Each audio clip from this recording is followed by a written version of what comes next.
Hello, good morning. Okay, so we're going to do things a little different this week. Emily and Cole are out, and so we're going to start with a song and then a silent reflection, and then we're going to read a psalm that will lead us into our morning sermon with our guest, Sean Samuel O'Neill. So there are just a couple of announcements. One, if you get a text from someone claiming to be Courtney or someone from the church, it is probably not Courtney or someone from the church, especially if they're asking you for money. So please do not send money to this individual. Anytime that they say, I am deep in a prayer session, well, Courtney prays, so not that. But anytime. That wouldn't be her reason not to answer the phone call. Anytime they say, don't call, just send the money, or respond to my text with your social security number, red flags. Please don't respond to those. And I think that is our only big announcement. Yeah? Okay. So we are now heading into our silent worship. Featuring...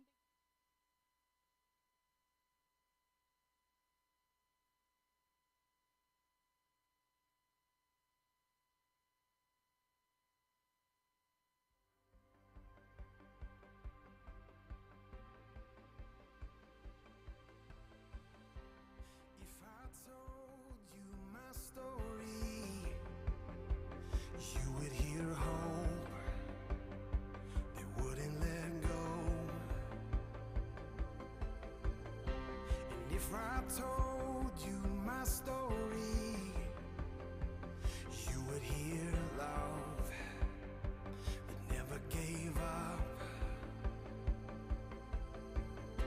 And if I told you my story, you would hear life, but it wasn't mine. If I should speak, then let it be of the grace that is greater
my song, praising my Savior all the day long.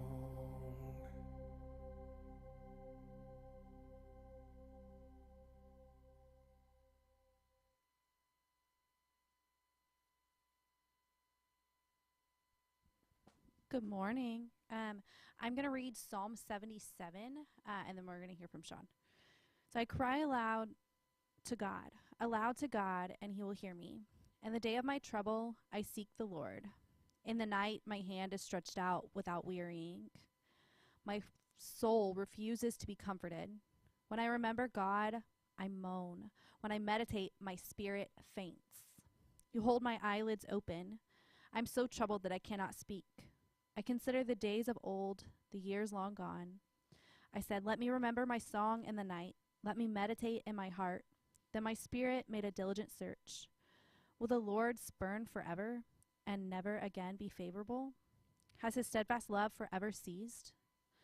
Are his promises at end for all time? Has God forgotten to be gracious? Has he in anger shut up his compassion? Then I said, I will appeal to the years of the right hand of the Most High. I will remember the deeds of the Lord. Yes, I will remember your wonders of old. I will ponder all your work and meditate on your mighty deeds. Your way, O God, is holy. What God is great like our God? You are the God who works wonders. You've made known your might among the people. You with your arms redeemed your people, the children of Jacob and Joseph. When the waters saw you, O God, when the waters saw you, they were afraid. Indeed, the deep trembled. The clouds poured out water. The skies gave forth thunder. Your arrows flashed on every side. The crash of your thunder was in the whirlwind. Your lightnings lighted up the world. The earth trembled and shook. Your way was through the sea, your path through the great waters, yet your footprints were unseen. You led your people like a flock by the hand of Moses and Aaron.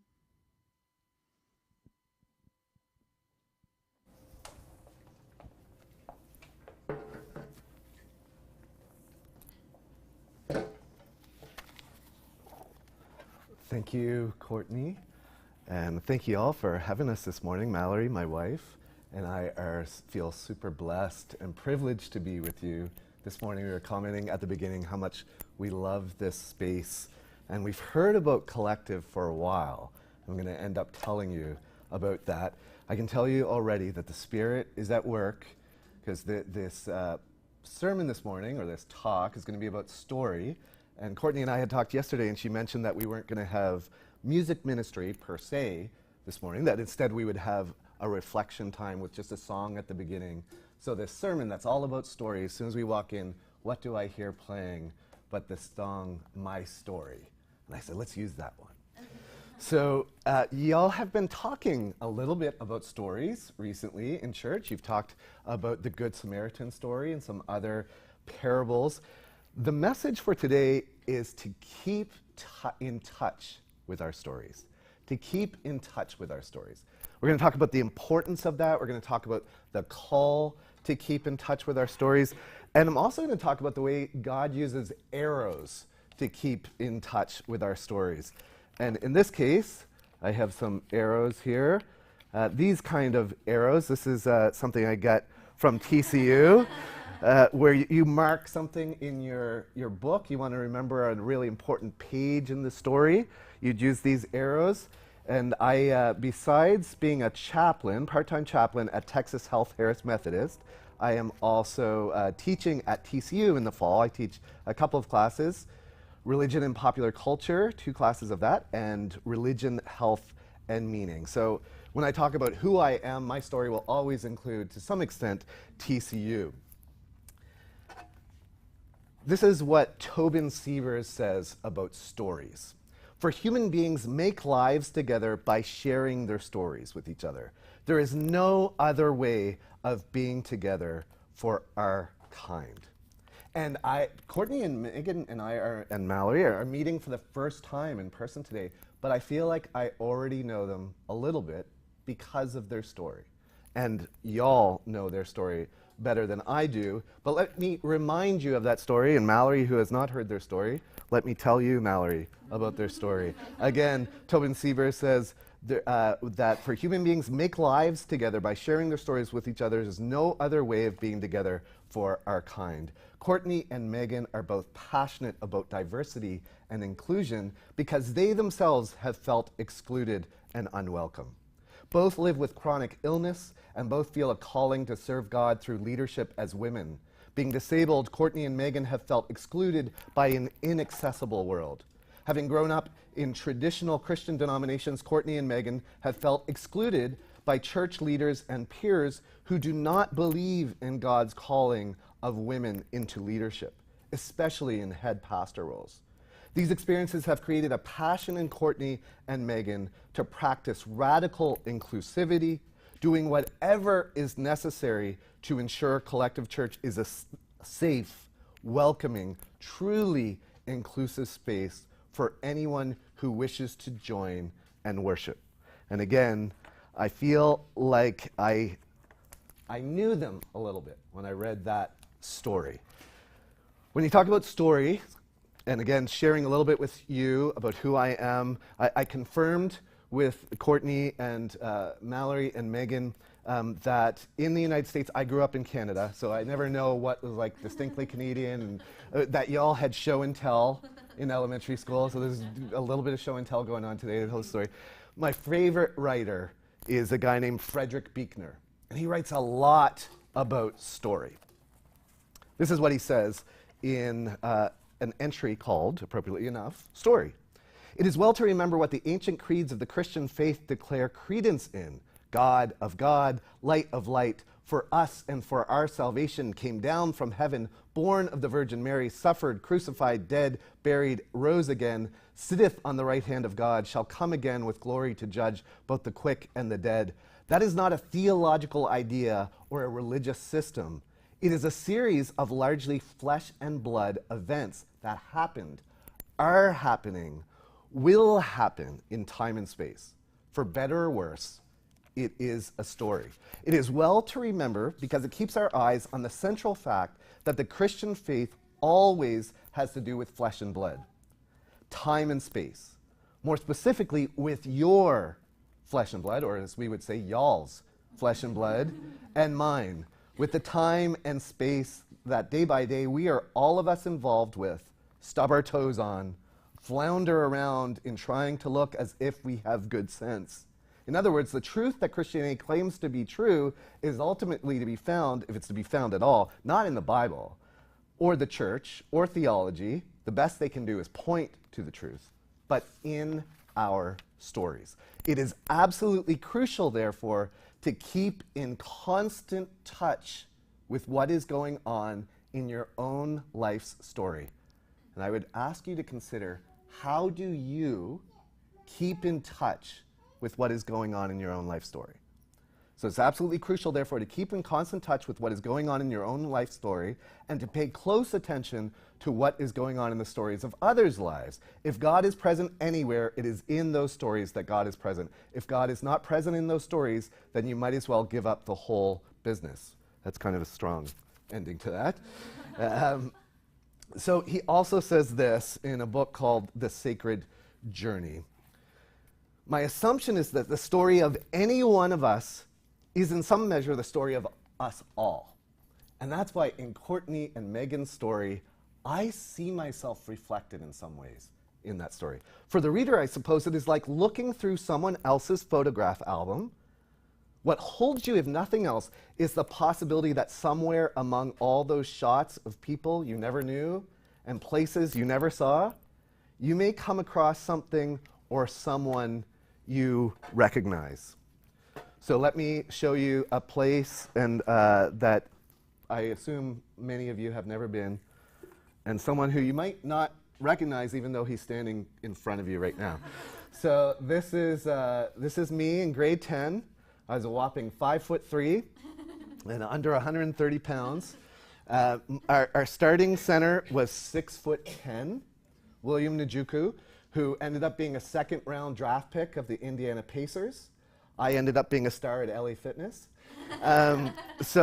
This is me playing for Halifax West. That was my high school. And we were playing a high school from Portland, Maine. We were always insecure as Canadians, especially in sports, that if you're playing a US team, like we were almost defeated before we went on the court. So we ended up winning this tournament and beating this Portland, Maine high school in the final. And that was a huge accomplishment. But so I grew up with an interest primarily in basketball, but I ended up at an SEC school for my PhD in religion. So I did a PhD in religion at the University of Florida. My focus was religion in the Americas from a sociological, anthropological, historical perspective. Let me just say that a PhD doesn't signal that I'm a super smart guy. It just means I have some endurance, because you have to have endurance to get through it. None of us, I can tell you my wife is smarter than I am. She does not have a PhD, although she does have a master. So again, titles, schmeitles. So I, at the University of Florida, was walking along the Americas Plaza, and I'm walking with a fellow PhD student. And in your second or third year of the PhD, you also teach classes typically. And this student, my colleague, was a little PhD student, was older than I was, and she was farther along. She was teaching classes at that point. And we're walking along the Americas Plaza, and this student starts walking this way, and I lose like the attention of the colleague I'm with, because she's like, starts looking giddy and is smiling, and then that student, big, strong, hunkin' looking student, walks by, and she like gives him the thumbs up, and he's on the phone, and he gives her the thumbs up, and I'm thinking to myself, is that your student? Because you have an odd relationship with your student. And I said, who's that? She said, you don't know who that is? And I said, no. She said, that's Tim Tebow. So you may or may not have heard of Tim Tebow. I, at that point, had not heard of Tim Tebow. I was from Canada. Again, I was into basketball. Didn't know much about American college football. But Tim Tebow became very famous for wearing Bible verses under his, in his eye black or guy liner, whatever you want to call it here. He'd write various verses, and at one point in a championship game in 2008, he wrote John 3:16.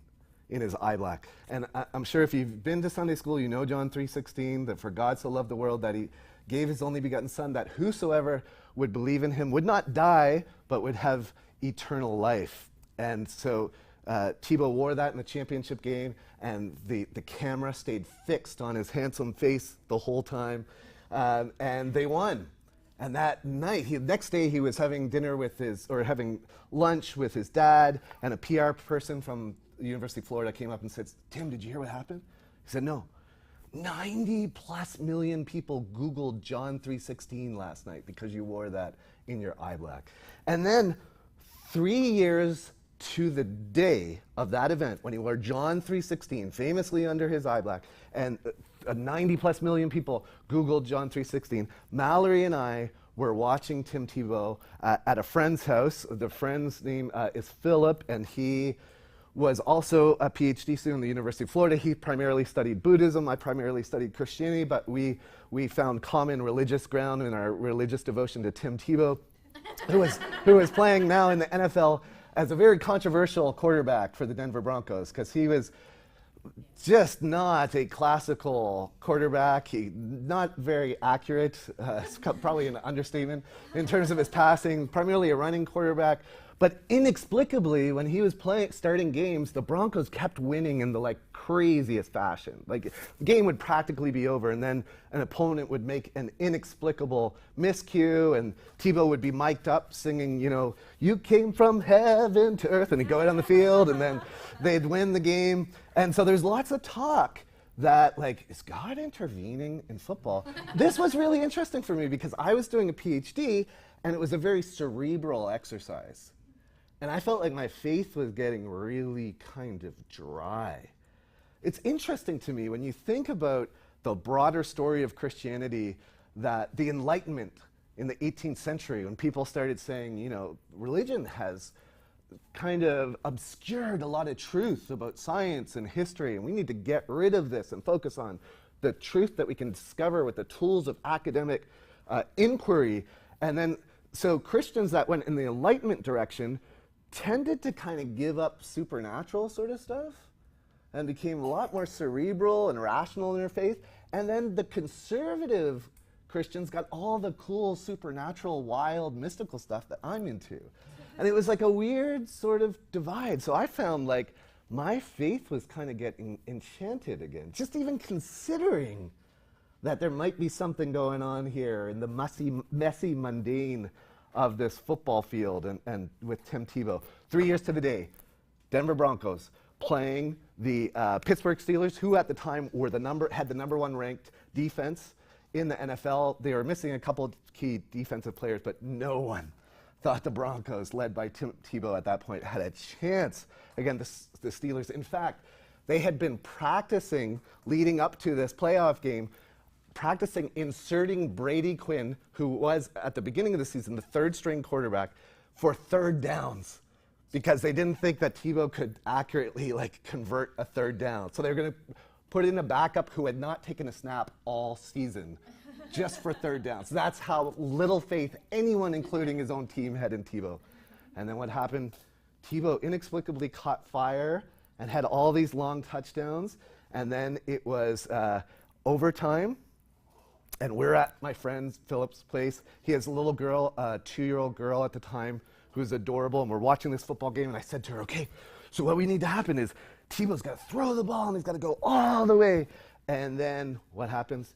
Tebow, first play in overtime, throws the ball, and Demaryius Thomas, the receiver, runs all the way down the field for a touchdown. Game over. I fell prostrate. Like an ancient Israelite falling before a foreign god. Here I was in devotion to religion and sports, on my face. This little girl, Ava, was strapped to my back in excitement. And then we don't have any kids at the moment. Is that true in here? Oh, there is. Okay, so I had cleared beforehand whether I could swear in church today. I will not swear. I got a relieved look from a parent. But I will say that there's a word that begins with the same beginning letter of the name Frank. And my friend Philip, while I'm like this, and the 2-year-old is on my back, screams out, Frank. Frank! And I'm like, oh no, there must have been a flag on the play. And I look up and I realize, no, he was just that excited. That was the way he expressed his excitement in that moment. And you know, that's a holy moment when I look back to it. It's kind of weird to think like this guy proclaiming this profane word, Frank, it being a holy moment, but the connection between Mallory and Philip and our friends and it was so much excitement. And I want to talk about another kind of holy moment where someone was screaming out Frank, and in this case, it was me. But before I do that, so after the game, remember this is 3 years to the day that Tebow had worn the John 3:16 in the championship college game. And now in the playoff game in the NFL for the Broncos, 3 years to the day, that's the game I just described, they went in overtime. They started adding up some statistics after the game. Just as a PR person had come to Tebow 3 years before and said, oh my gosh, 90 plus million people Googled John 3:16 because you wore that yesterday. This is what happened. PR person came up to Tebow after the Broncos win. Tim, did you know that it was exactly 3 years since you wrote John 3:16? Tebow did not know that. And during this game, you threw for 316 yards. Your yards per completion were 31.6. The time of possession was 31.06. The ratings for the night were 31.6 million. And during the game, 90 million people Googled John 3:16. This is what Frederick Buechner says. I think of a person I haven't seen or thought of for years, and 10 minutes later I see her crossing the street. I turn on the radio to hear a voice reading the biblical story of Jael, which is the story that I have spent the morning writing about. A car passes me on the road, and its license plate consists of my wife's and my initials side by side. When you tell people stories like that, their usual reaction is to laugh. One wonders why. I believe that people laugh at coincidence as a way of relegating it to the realm of the absurd, and of therefore not having to take seriously the possibility that there is a lot more going on in our lives than we either know or care to know. Who can say what it is that's going on? I certainly don't want to make any firm theological arguments that God was intervening in Tim Tebow's football career. Who can say what it is that's going on? But I suspect that part of it anyway is that every once and so often we hear a whisper from the wings that goes something like this.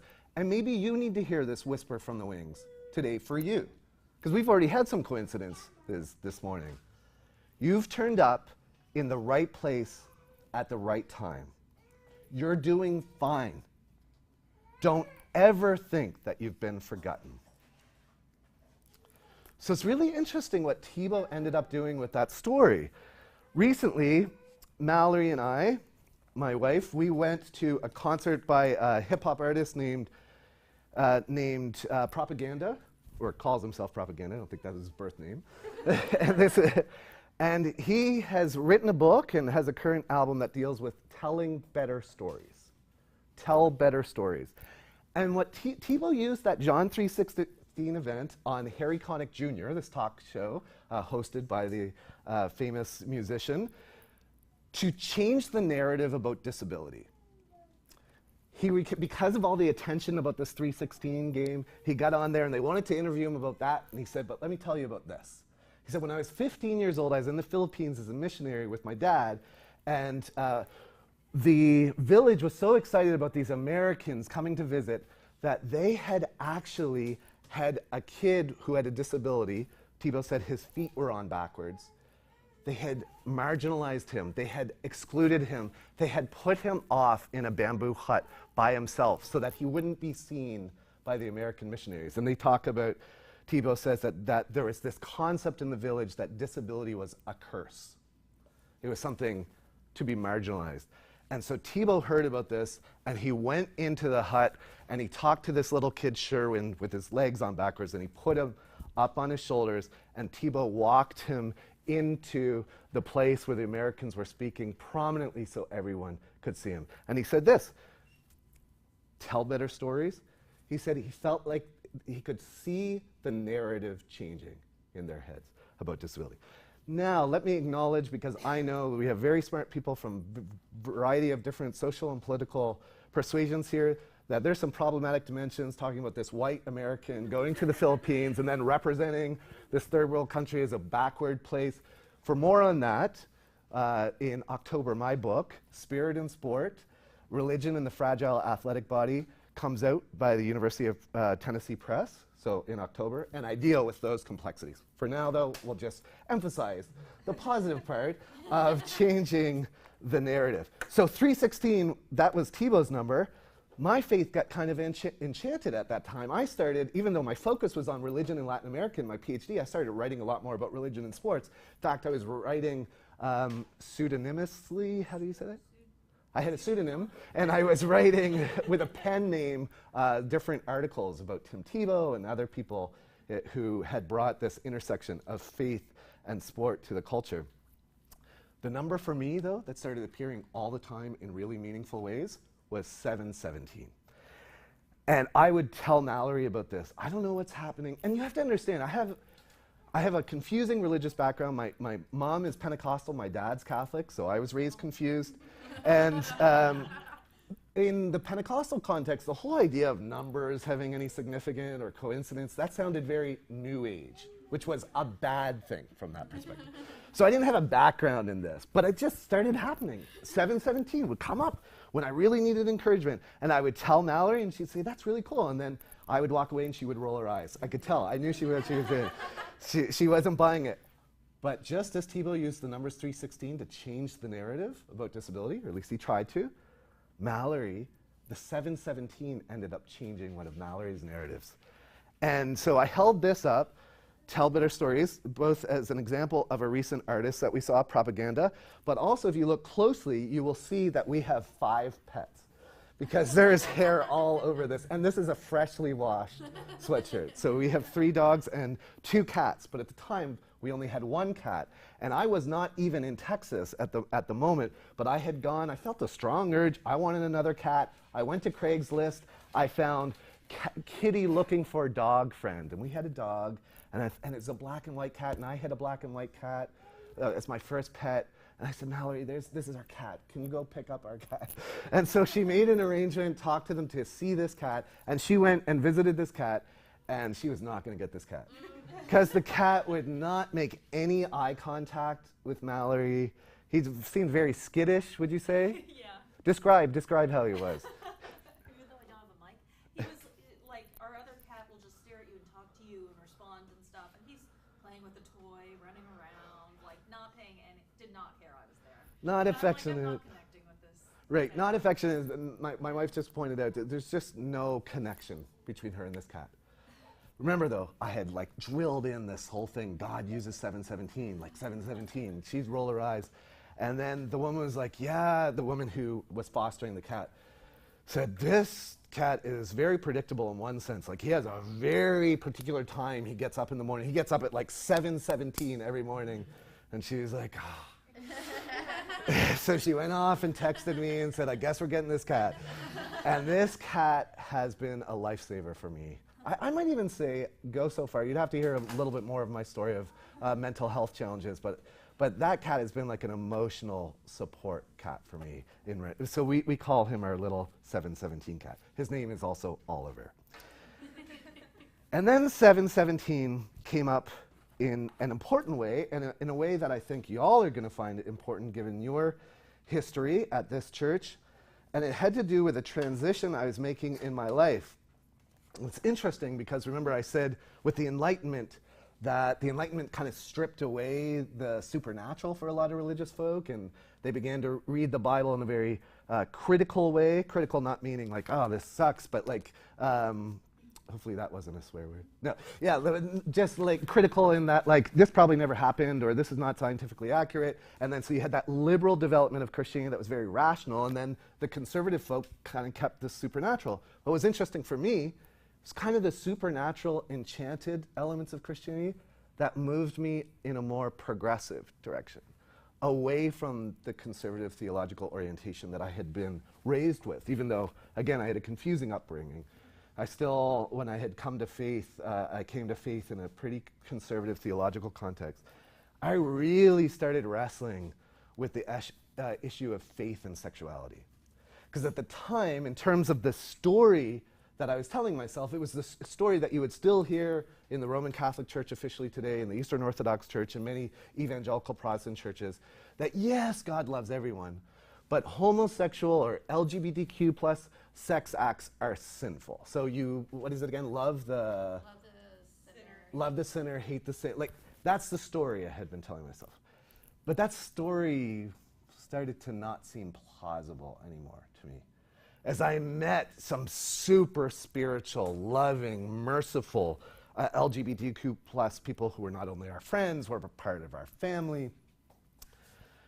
And so Mallory and I started praying about starting a community that would be LGBTQ plus affirming. But this is hard. Y'all know, because I know many people here have come from a more conservative religious background than where you're at right now. And it's not, hopefully you're not hearing me saying liberal Christianity good, conservative Christianity bad necessarily. It's complicated, more complicated than that. But I had been taught that there's judgment, especially for people who teach. In fact, there's a reference in James to that effect, that teachers will be judged. And I thought, I better be right about this if I'm going to start saying what I started to believe is the new story that I was embracing, that not only is LGBTQ plus sexuality not inherently sinful, but it's actually a needed reflection of the very diversity at the heart of who God is. Amen. Right? That this is an expression of God's image. So not only are LGBTQ plus welcome in spaces like this, but they're absolutely vital and needed. That's the story that I was turning to, but I was very scared that I could be wrong.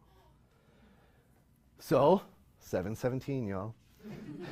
I'm in my bathtub where I do a lot of praying and reading. And I was asking God for a sign.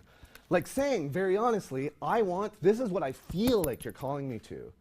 But we'd also, in my church context, would be warned about feelings, and don't go by the word. Don't go by your feelings. If your feelings are different than the word. And so I prayed, God, can you give me something, please? I want to do this. Help me to take this leap. 7:17. I turned to page 717 in my Bible, and we had the church name that we had come up with at the time, is what we were talking about, was the Ark. And we had thought about that in terms of Noah's Ark, all of creation worshiping God, and also the Ark of the Covenant, the place where God's presence would dwell. And on page 717, I read this. Then the seventh angel blew his trumpet, and there were loud voices in heaven saying, the kingdom of the world has become the kingdom of our Lord and of his Christ, and he shall reign forever and ever. And the 24 elders who sit on their thrones before God fell on their faces and worshiped God, saying, we give thanks to you, Lord God Almighty, who is and who was, for you have taken your great power and begun to reign. The nations raged, but your wrath came, and the time for the dead to be judged, and for rewarding your servants, the prophets and saints, and those who fear your name, both small and great, and for destroying the destroyers of the earth. Okay, not really directly related to what I've been dealing with. This is the part. Then we get to verse 19. Then, and again, this is in Revelation chapter 11. Then God's temple in heaven was opened, and the ark of his covenant was seen within his temple. There were flashes of lightning, rumblings, peals of thunder, an earthquake, and heavy hail. And I thought, I wonder what the weather is going to be like tonight. Because I was in the bath. I had no idea. We don't have a window in the bathroom. I had no idea what the weather was going to be like. But there was just something. It felt like when I read that, there's something to this. That night, we had the most spectacular lightning storm I'd ever seen. I'm from Nova Scotia, so you have to understand. These huge, big Texas skies, I had never seen anything like this. It was flashes of lightning, rumblings, peals of thunder. It was lighting up the sky, and I actually went out on our balcony. We were in an apartment at the time, and I looked around to see if anyone was there. And I just put up my hands and worshiped God. I felt like this is part of the confirmation for me. And then we got more confirmation because I talked to a friend who kind of went to a similar kind of church as us. Her name was Kelsey. And we got together and said, hey, we're going to start this LGBTQ plus affirming church. Not only do we want you to be in it, we'd love you to be in leadership with us. And that was the first time she ever told us that her son was gay. And this is what she wrote in her journal that night, her journal entry on October 20th, 2018.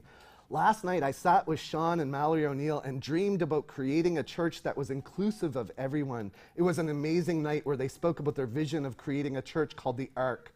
The thought of it fills me with such hope and joy. Can you imagine?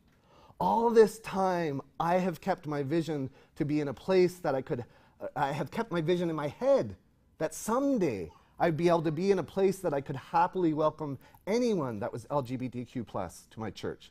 But never did I dream I could be called to create such a place. Never could I dream that God would intentionally weave my life in a way that would feel equipped and courageous enough to say, yes, of course, I will be behind you every step of the way. Truly, God has blessed me to entrust me with any small portion of his flock to allow this opportunity. I want to keep track. So again, we've talked about keeping in touch with our stories. I want to keep track of what God does from here.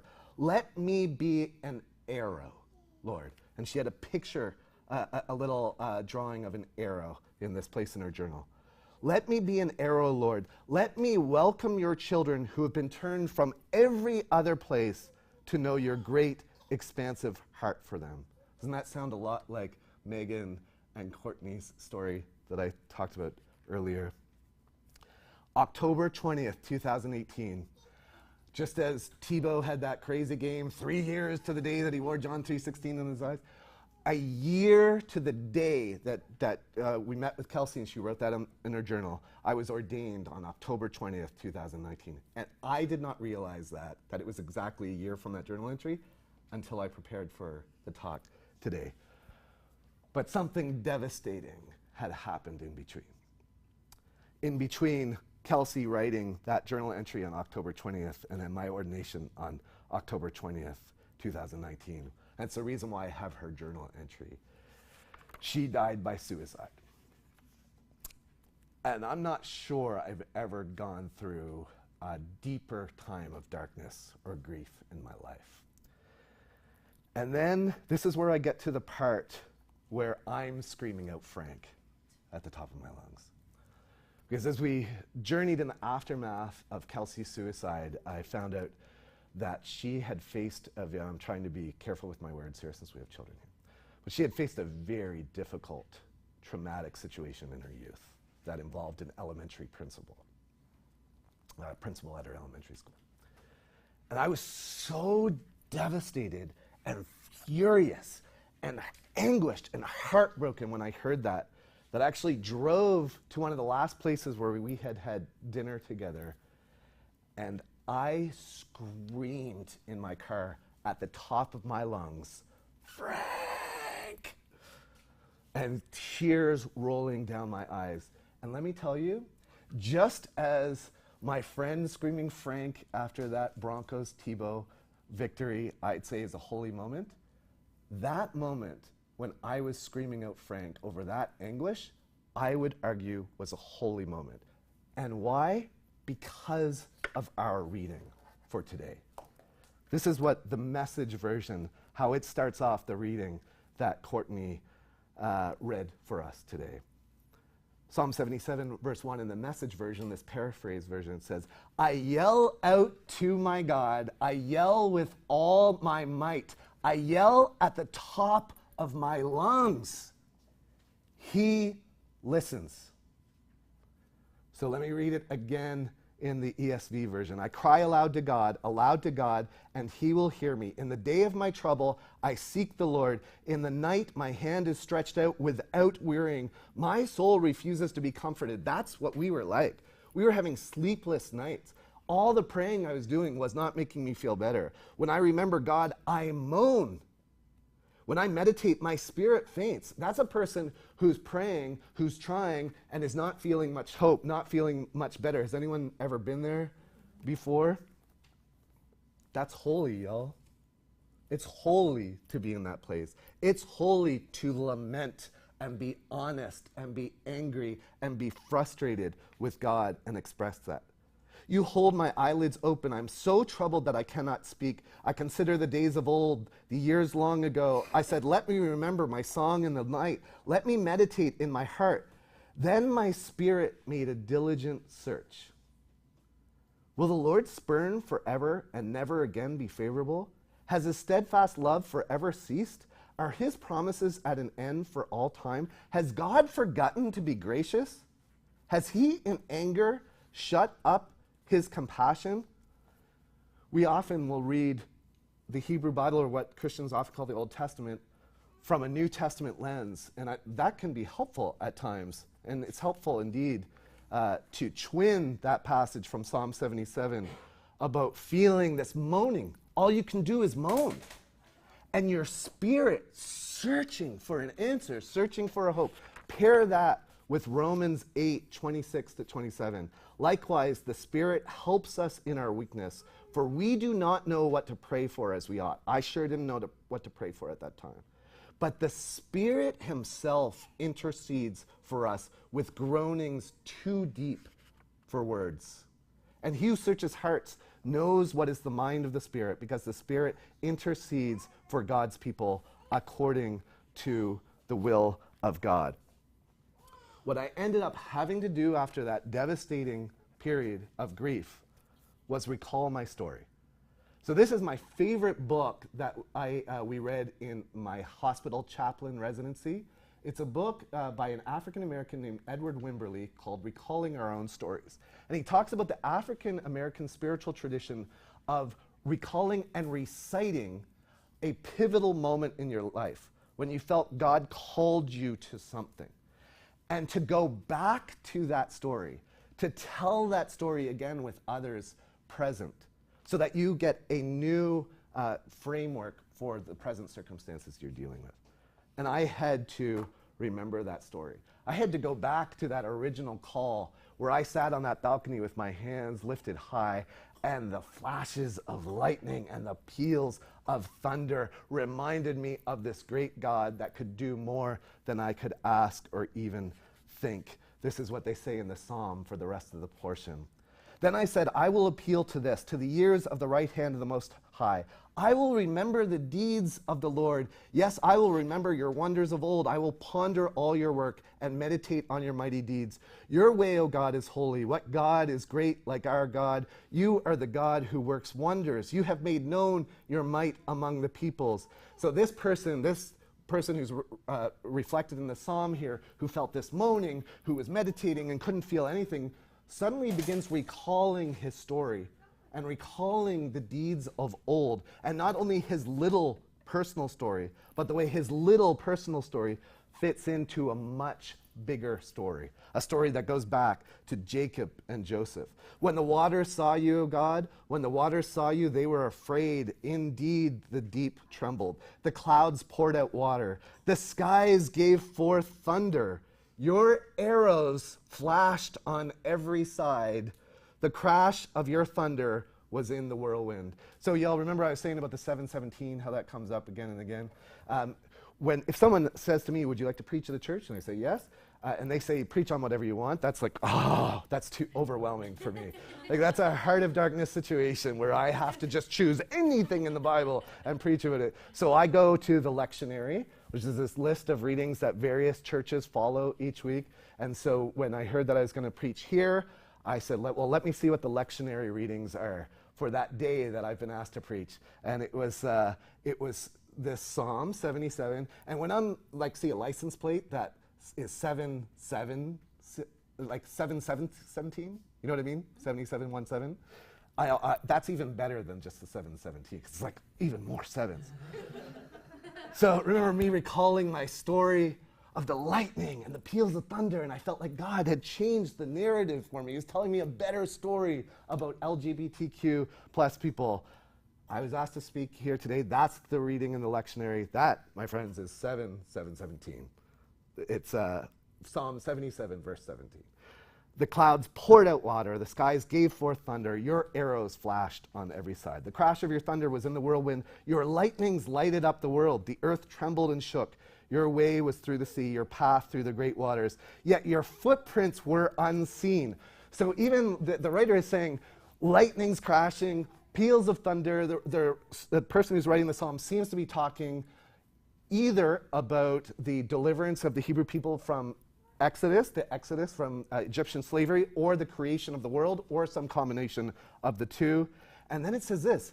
So it says, in all those big dramatic things, God's footprints weren't seen. Your way was through the sea, your path through the great waters, yet your footprints were unseen. You led your people like a flock by the hand of Courtney and Megan. It doesn't say Courtney and Megan. Maybe in the Message version it says Courtney and Megan. It says, you led your people like a flock by the hand of Moses and Aaron. And let me ask you, as I'm encouraging you today to get in touch with your story, by whose hand has God led you up to this point? Isn't that interesting, that combination? God, you led us by the hand by Moses and Aaron. God, you led us by the hands of Courtney and Megan. Fill in the blanks. Two that come for me are Joan and Doug. Joan was a Mennonite missionary in Colombia, South America, who I worked with for 6 months, and she had such a dramatic impact on my faith. She was from Canada, like me, but she was from Saskatchewan on the western side of Canada. I'm from Nova Scotia on the east. Another guy was Doug, a pastor in Knoxville, Tennessee.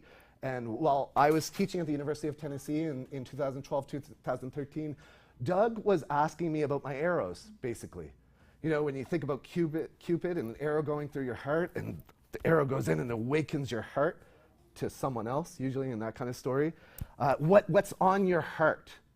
Where's your story going? He said, Sean, when you talk about academia, you sound interested. But when you talk about the church, you light up. You should pay attention to that.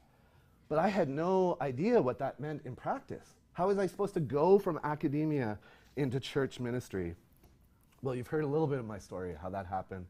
And then I actually, in a small church network, was consecrated as a bishop.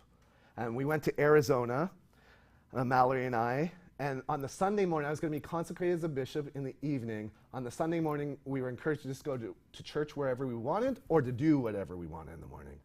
And there was a church I had heard about, an LGBTQ plus affirming Pentecostal church called Pink Church. And I thought, that sounds intriguing.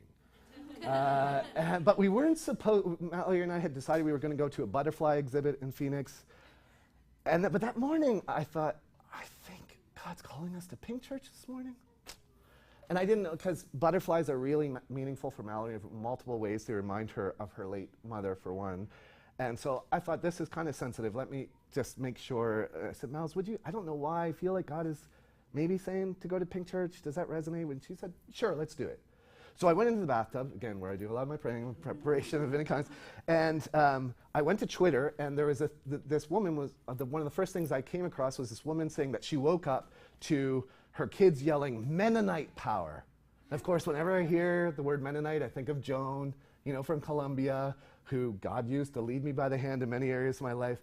And it turned out that her kids weren't saying Mennonite power. They were playing some video game and were saying Meta-nite power. But that was on my head. So on my mind was Mennonites and this Canadian Mennonite I had in Colombia and blah, blah, blah. So we go into Pink Church. There are 12 people in the church, very small, little church. I don't know if you can imagine this, but they didn't have anyone leading worship. I don't know if they normally have someone leading worship, but they didn't that day. So they had just plugged in like an iPhone into a speaker, and it played a couple songs. This is not like anything that I would think was conducive to me having some kind of deep spiritual experience. As soon as they started playing the songs, I still have the bulletin from Pink Church, and with the songs that they played on the back here. As soon as they started playing these songs, I started crying. Like in an embarrassing way, where tears were streaming down my throat and down my face, and I'm a stranger, and people are probably, and you can't hide in a group of like 12 people. And I'm like, what is going on? Like, what is happening? And then found out the pastor was not there. So they had a visiting speaker. Y'all, you just never know with a visiting speaker what you're going to get, whether they're going to scream out a swear word at the top of their lungs. So I was like, oh, great, okay, here we go. And it was a layperson from the church who was going to speak. And she got up, and she was speaking about failure, how she had been a missionary, and it really hadn't worked out for her. And she started speaking. She said she was raised as a Canadian Mennonite from Saskatchewan. And remember that morning, I just had the Mennonite power. I was already thinking about the Canadian Mennonite from Saskatchewan who had been so influential in my life.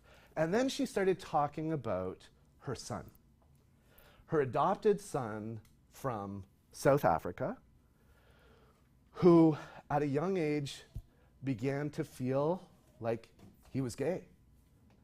And that did not square with their theology at the time.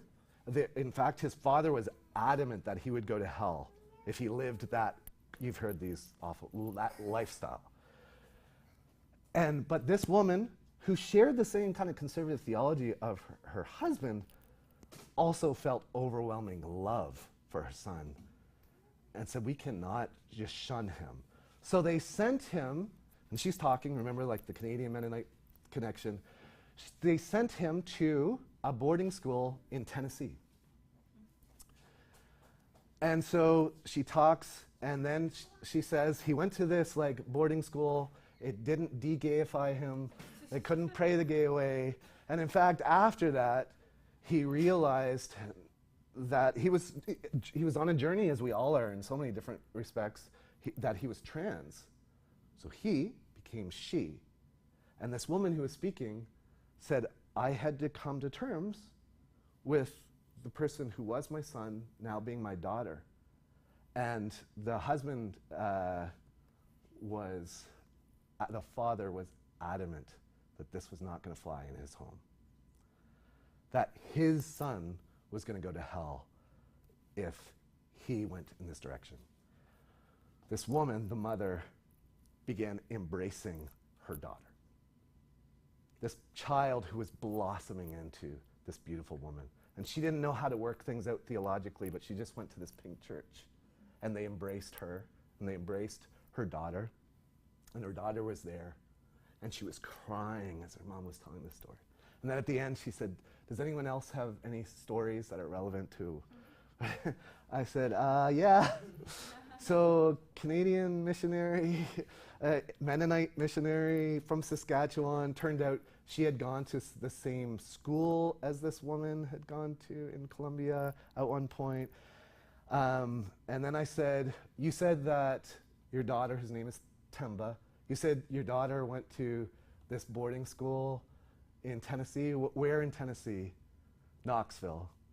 Remember, in Knoxville, that's the time I was discerning where Doug, the pastor, was saying something like, you light up when you talk about the church. But I was still in a theologically conservative context. I said, what years was Temba there? She said 2012, 2013. That was the same year that I was there hearing from Doug. Think about the arrows in that story.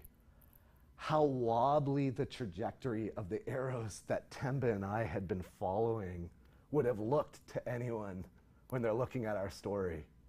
And those wobbly arrows with all these vicissitudes end up hitting their target at the same place in Arizona. And that night, when I was consecrated as a bishop, the mother, the speaker, came, and when they said for family to come forward, she came forward with Mallory to support me. And I said, does Temba have godparents? And she said no. And I said, could we be her godparents?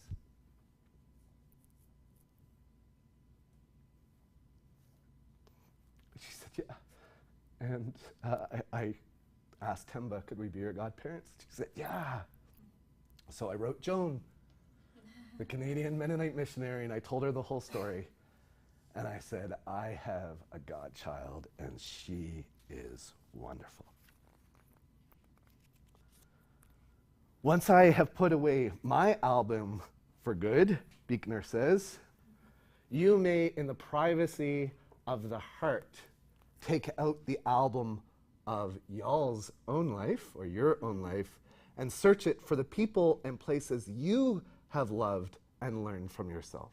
And for those moments in the past, many of them half forgotten, through which you glimpsed, however dimly and fleetingly, the sacredness of your own journey. When we first got going with the Ark, we had that incredibly devastating period with our friend's death and other discouragements like COVID hitting shortly after starting a church. I found out about Collective Church. And I was initially excited because I was like, this is a like-minded church. And we had felt quite alone, like we were doing something really unique in this area that we're in a lot of examples of. But then my initial connection went to jealousy. Because I looked at the space online and I was like, they have a really cool space. And we're meeting in a home. And they basically have the same theology. So why are we doing why do we exist if Collective already exists? And I had this thing, this is the honest truth. So we're talking about going through the photo album of meaningful events. I had this idea that I loved Nicole Nordeman. And I heard that Nicole Nordeman, this Christian singer, had gone on a similar kind of journey to a more progressive, affirming stance. And I was like, could you imagine if for one of our key openings of the Ark Church, we could have Nicole Nordeman come and sing? You guys. I'm going through the history of Collective Church, and there is an announcement. But this week, y'all, we will be having Nicole Nordeman come sing at church. And I thought, you have got to be kidding me. And quite a long time went by. I reached out to Pastor Rob at the time, and we were supposed to get together. We didn't end up getting together. COVID hit. And then we started this beer and Bible at a place called Tulips in the name of the Ark. and I'm talking to this woman. I had this Catholic shirt on. Remember, my dad's Catholic, mom's Pentecostal. It's kind of influenced both sides of my faith, and it was St. Michael of the Archangel. And this woman, Teresa, was talking to me. She said, oh, my nephew or someone just got confirmed in the Catholic Church, and I assumed she was Catholic. So we're talking, and then afterwards, later in the conversation, she said, actually, I go to Collective Church. And I was like, what? Like, I had never met anyone from Collective Church. And I had this meaningful part of my story with a lot of jealousy, obviously. It's part of that. And she said, yeah, the church is in a little bit of a transition at the moment. And I thought, wow, I wonder if if I could help and preach at this church, and if Nicole Norman would come, that could be. And so I reached out to Rob, and then that got passed on to the wonderful Courtney and Megan. And here I am. And this, I imagine, is a much longer sermon than you are used to hearing. Remember, my mom is Pentecostal. What does it mean? What does it mean when a Pentecostal preacher checks his watch? Nothing. So I am closing with this. Also, that never meant anything when they said I close with this. There were still like 4 or 5 stories after that. But here's the thing. Keep in touch with your story. The past, the present, and the future.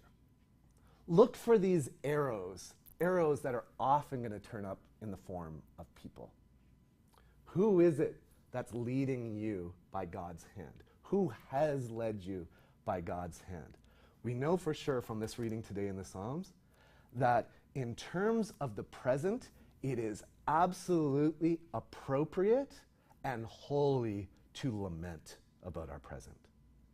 I don't know about y'all, but I had some stuff happen this week in both big public stories and little stories in my life that caused me to feel frustrated and angry and confused. It is absolutely biblical and holy to lament. That's one of the arrows for our present. I hope you also heard the encouragement of the arrow for your present with these coincidences that you've turned up in the right place at the right time. You're doing fine, and don't ever think you've been forgotten. And then the arrow is also going to point backward. We are called to get in touch with our stories of the past. And sometimes when we've had that encouragement, we've had that lament, when we go back to the past stories, we'll see them in a new way. We need to remember that these little stories of our lives, with all the ups and downs, are part of a much bigger story. And so that means that our little stories are part of a bigger story that's pointing to the future. And here, you want to know where this story is pointing to in the future? You have to go to 7:17. Revelation 7:17, about our little stories being subsumed in this big story. This is where we're going. Revelation 7:17 says, "For the Lamb in the midst of the throne will be their shepherd, and he will guide them to springs of living water, and God will wipe away every tear from their eyes." That is where we are going. In the name of the Father, the Son, and the Holy Spirit. Amen. Oh, sorry. I forgot how we end in here. We sing this Nicole Norman song together. My favorite, the cover Time After Time, that Cyndi Lauper did. No, I'm just joking.